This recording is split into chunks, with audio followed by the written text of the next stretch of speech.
तर मंडळी स्वागत आहे तुमचं आपल्या नवीन एका मिनी व्लॉगमध्ये. तर मंडळी आज आपल्याला जायचं होतं करंजगावला.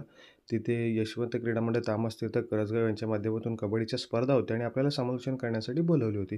तर तिकडे जाऊन पोहोचलो, पंच वगैरे आले होते. तर मंडळी त्या ठिकाणी या ट्रॉफीज आहेत, त्या ट्रॉफीज होत्या प्रथम क्रमांकाच्या वगैरे आणि छान होत्या. तर मंडळी लगेच आपण स्पर्धेला सुरुवात केली. उद्घाटन सोहळा मैदानाच्या आतमध्ये पार पडला आणि हळूहळू स्पर्धेला पण सुरुवात केली. तर मंडळी एक मस्तपैकी फ्रेंडली मॅच होती लाडगर आणि करंजगावच्या छोट्या मुलांची आणि ती देखील बघायला खूप मजा आली.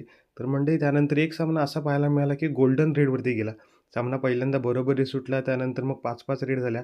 5-5 रेड देखील बरोबरी सुटल्या आणि त्यानंतर गोल्डन रेड शेवटाकडे जात असताना श्रीसाई वळण संघानं बाजी मारली आणि तो संघ मात्र आपल्याला पाहायला मिळाला, की सेमीफायनलच्या लढतीतून फायनलसाठी क्वालिफाय देखील करताना पाहायला मिळाला. तर विजयाचा जल्लोष देखील पाहायला मिळतोय. तर मंडळी लगेच आपण फायनलच्या फेरीला देखील सुरुवात केली आणि शेवटचा सामना श्रीसाई वळण संघानं एकतर्फी जिंकला सालदुरे संघाच्या विरुद्धमध्ये. तर मंडळी त्यानंतर आलो घरी आणि तर मंडळी आजच्यापुरतं एवढंच. भेटूया नवीन एका मिनी व्लॉगमध्ये. तोपर्यंत टाटा, बाय बाय.